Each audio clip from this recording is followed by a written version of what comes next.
To describe the relationship between incident and refracted waves, we use a parameter known as the reflection coefficient, represented by the symbol gamma.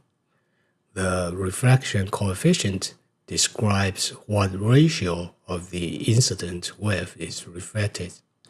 The reflection coefficient at any position d looking to the right is denoted by gamma in of d and is the ratio of the reflected wave b1 times exponential to negative j beta d to the incident wave a1 times exponential to j beta d power.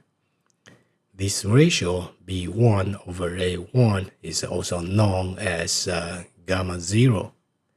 The value of gamma 0 relates to the boundary condition at d equals 0, which is the reflection of the incident wave at the boundary of the load. Since this later value is 1, gamma 0 is simply equal to b1 over a1 when d equals 0. Our objective now is to determine the value of gamma 0. You might be wondering, how do I even know what b1 over a1 is? I don't even know what a1 and b1 represent. And you are right. As engineers, we first need to figure out how the reflection coefficient gamma 0 relates to the characteristic impedance Z0 and the load impedance ZL. To accomplish this, we can begin by expressing the voltage and current waves in terms of gamma 0. By doing so, we can determine the input impedance Z in of D at any position on the line, which is related to Z0 and gamma 0. However, we are still missing one parameter, ZL. This is where the boundary condition comes into play. At the boundary of d equals 0, we know that the Z in of 0 is exactly equal to the load impedance ZL. This relationship allows us to determine the connection between gamma 0, Z0, and ZL.